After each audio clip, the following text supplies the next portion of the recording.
Ressorgiment fue una revista concebida con objetivos claramente determinados, los cuales la definieron como una publicación política hasta que se convirtió en portavoz de los catalanes de América, adeptos cada vez más al proyecto de Macià, y fue un referente ideológico independentista que reflejó el acontecer catalán durante todo el siglo pasado. A su manera, con sus recursos y con su propio afán de conocimiento propio para poder difundir. El prestigio de la democracia como valor en sí mismo perduraba en el imaginario argentino y preservaba la posibilidad del catalanismo, de un espacio de libertad positiva e individual que congregara la voluntad colectiva de los catalanes en el exterior para vencer al fascismo que crecía en España, como en toda Europa, y por lo tanto,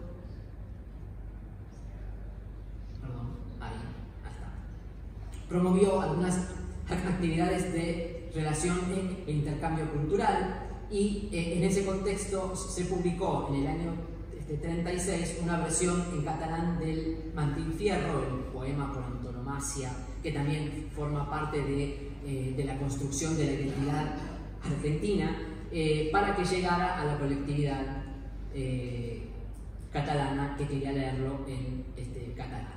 En el año 37, Leopoldo Lugones, un escritor de los más importantes de mi país, patrocinó la iniciativa del Centre Català de Mendoza, uno de los centros catalanistas más antiguos del país, de donar literatura a la Biblioteca Nacional de Maestros. Durante esos años, el patrimonio del catalanismo americano fue conservar una ética de la militancia que obligaba a la honestidad política, apoyar a la Segunda República, pero resguardar la misión de ser el depositario del fuego sagrado del patriotismo catalán que lograra cristalizar un Estado propio.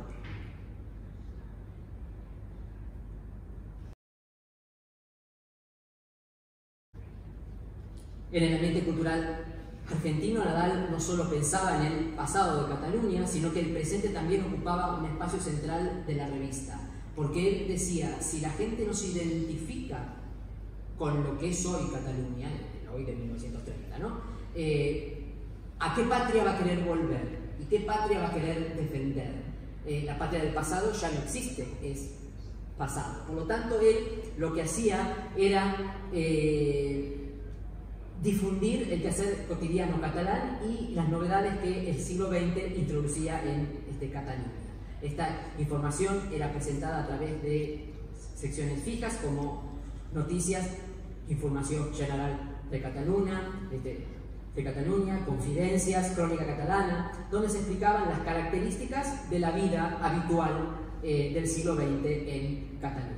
Hasta la Guerra Civil fue creciendo la aparición de reportajes fotográficos que le llegaban desde Europa, que llevaban a la colectividad catalana porteña el recuerdo visual de lugares históricos o lugares tradicionales y las modificaciones que experimentaban. Esta actitud fue fundamental durante las décadas de 1920 y 1930, cuando los catalanes de América convocaron de manera constante a todos los catalanes en el exterior para que participaran de los acontecimientos políticos que eran fundamentales para los ideales independentistas, tales como la lucha contra la dictadura de Primo de Rivera o los sucesos de Prat de Murió, la declaración de la República Catalana en el contexto de la declaración de la República Española y la aprobación del Estatuto de Autonomía. Difundió la ideología del catalanismo cada vez más cercano al proyecto de Macià. Durante los primeros números resaltó los principios centrales del discurso de los exiliados catalanes comprometidos con ideales de autodeterminación, ya sea mediante artículos propios o la publicación de documentos producidos por diferentes asociaciones catalanistas americanas, que había muchas. Esta actividad la convirtió en el portavoz de los más destacados organismos políticos y socioculturales, tanto de Buenos Aires como del resto de América, como el Casal Català, el Comité Libertad, la Asociación Nacional Catalana de las Américas o la Asociación Protectora de la Enseñanza Catalana, que estaba hasta la llegada hasta el estallido de la Guerra Civil. La financiación más importante de la PEC era proveniente de América. Consecuentemente, la revista también mantuvo actualizados a sus lectores sobre las circunstancias políticas de Cataluña. Desde el apoyo a la lengua y la cultura, Ressurgiment difundió la necesidad de la militancia política. El exilio o la emigración nunca justificaron el ostracismo y él mismo fue el primero en predicar con el ejemplo. Nunca descuidó la revista, pero también multiplicó su actividad con entidades sociales y culturales catalanistas de Buenos Aires y del resto de América, y intentó incrementar la relación con el entorno político catalán. Fue también socio fundador del Comité Libertad de Buenos Aires, que fue el brazo político del Casal Catalán. Cuando yo hice la tesis de doctorado, yo creía que era la primera asociación catalanista con fines políticos, y después el doctor Ruiz, no me acuerdo ahora de qué universidad, en el año 2012, en su tesis de doctorado descubrió que había un club político catalanista en Cuba que se había fundado unas semanas antes, así que el Comité de Libertad es el segundo, pero bueno, sí que tuvo una andadura corta, pero súper importante. Este comité fue el brazo político del Casal catalán, y bajo la dirección específica de Peraceras trabajó específicamente en la acción política pro-catalanista. Como todos los catalanes de América, Paul Nadal hizo de la abstención política el punto de partida de su activismo, pero, como dijimos, Macià consiguió atraer y aglutinar a gran parte de la militancia americana. Quiero dejar sentado aquí, porque sé que resonará, que el catalanismo de Buenos Aires, afín a Macià, no es el único catalanismo separatista. Había en Mendoza, en Uruguay, gente que seguía otras líneas políticas. Entonces, Ressurgiment expresó con contundencia su rechazo a la dictadura, por ejemplo, de Primo de Rivera. Y también apoyó el encargo de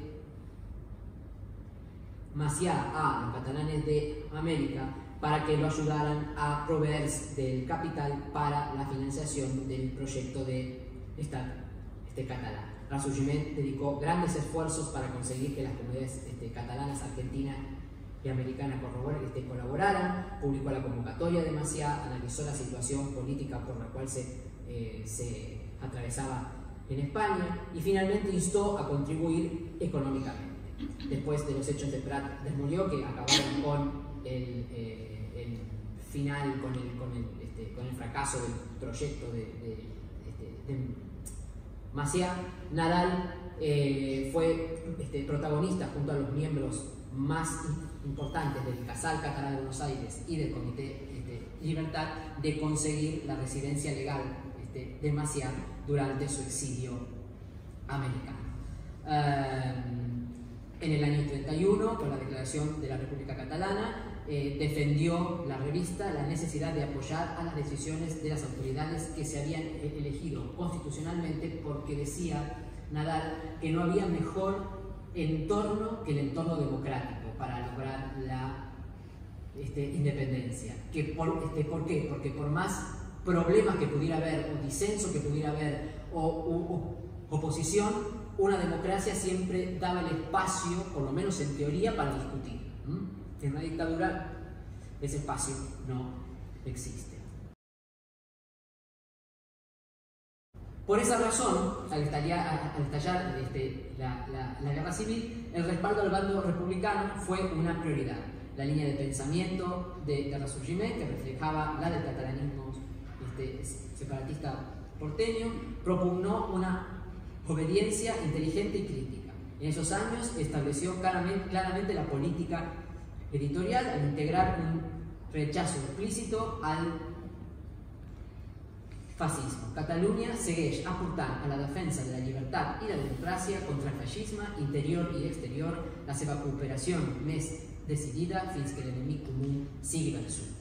Por esta razón, proponía apoyar al gobierno republicano y a las autoridades de la Generalitat como representante de la legitimidad y la justicia de la democracia. El poble és al costat del règim democràtic, defensa les institucions democràtiques perquè s'hi sent compenetrat, perquè sap que únicament dintre d'un règim de democràcia es podrà moure en llibertat y viure una vida digna, una vida noble, una vida humanizada.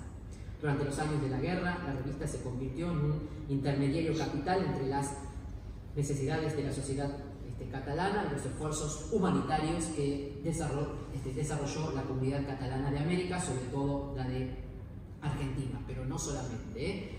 Así organizó recaudaciones propias, especialmente difundiendo la actividad que llevaban a cabo el Casal Catalán y el Comité Libertad. Al acabar la guerra civil, en medio del desconcierto y la impotencia del exilio, la revista resistió y con ello la tarea de Nadal. Sus páginas mantuvieron la relación de las entidades sociales con la colectividad catalana para sostener la cultura y la lengua nacionales, ya entonces prohibidas en España. Intelectual comprometido, conservó también el contacto con la política catalana siempre que pudo. Como decía Peraceras, en el medio había un océano y con el franquismo ese océano era infranqueable. Y a pesar de eso, difundió la formación de organizaciones y proyectos culturales en el exilio. La dictadura de Franco menguó la proyección del trabajo cultural de Paul. De hecho, hubo un reverdecer muy grande de resistencia con el exilio republicano. Pero Nadal siguió trabajando. Nunca dejó de comprometerse con lo que él creía que había que difundir. Y entonces, cuando su vida se apagó, sin dejar nunca de pensar en Cataluña, su proyecto editorial se había cumplido desde Buenos Aires.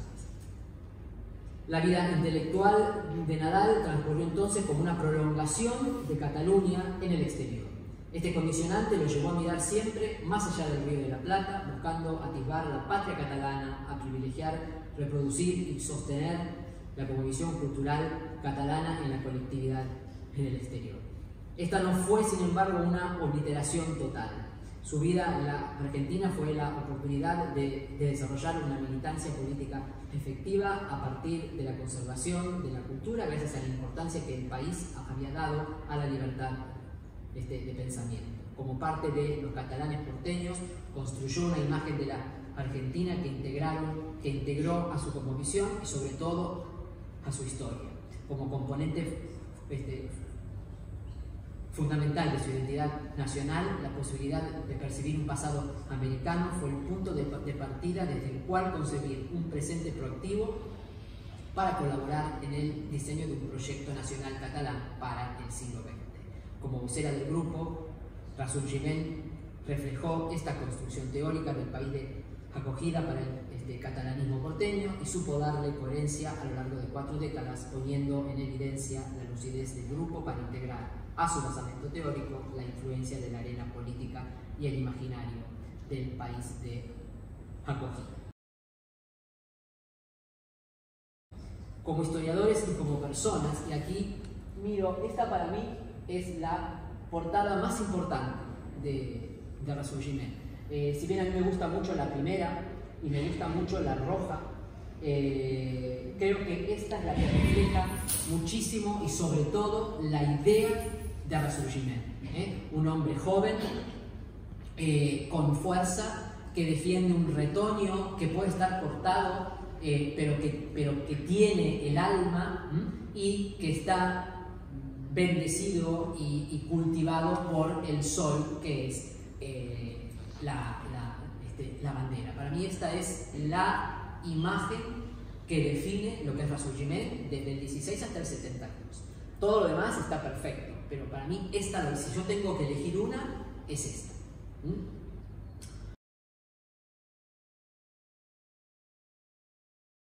Como historiadora y como persona, como una argentina catalana que estudia cómo personas, posiciones, ideas y sueños han viajado entre ida y vuelta, uniendo Europa y América desde hace siglos para hacernos mejorar como personas a partir de los cambios a los que hemos tenido que enfrentarnos por voluntad propia o por imposición. Estoy feliz de que en la Universidad de Girona se haya podido cristalizar la cátedra Hippolyte Nadal. Es una satisfacción académica, de primero, porque de esta manera se contribuye a dar una visibilidad más sistemática a lo que yo he venido haciendo desde hace décadas y que por suerte está despertando, como ya había comentado, cada vez más interés en el mundo académico, que es el estudio de los movimientos de población catalana. Creo que el conocimiento de que el catalanismo tuvo un pie en el nuevo continente, los catalanes de América porteños y todos los otros que hubo, contribuye a reconstruir la historia de los países catalanes con una rigurosidad que podemos desarrollar en democracia y que le otorga peso teórico que debe tener en el campo del pensamiento político europeo contemporáneo. No tenemos que perder de vista que el catalanismo es una corriente teórica original de Cataluña y que se integra en un cúmulo del desarrollo del pensamiento teórico político súper importante en Europa entre mediados del siglo XIX, cuando nacen los estados catalanes, y si queremos una fecha, el final del siglo XX. Pero no, esto continúa. Pero sobre todo estoy feliz por Nadal, porque ese deseo constante que tuvo de mantener vivo el amor por Cataluña desde el exterior y esas ansias de volver a habitar el suelo natal se están cumpliendo. Creo que este es un ejemplo de que la historia como ciencia puede y debe estar siempre al servicio de la sociedad, si no nos sirve para nada, es papel mojado. Si nosotros no hacemos, si nuestro trabajo no sirve para que la sociedad de hoy sea mejor, dediquémonos a poner un bar. Yo les decía a mis alumnos, pongámonos un bar y arreglemos el mundo. Pero como científicos, nuestro deber, más allá de triunfar o no triunfar, de conseguir un espacio o no conseguirlo, es promover el mejoramiento de nuestra sociedad. Y así usar los recursos históricos, teóricos y metodológicos para reconstruir el pasado de la manera más veraz posible, de forma tal que pueda servir a futuras generaciones. Muchas gracias.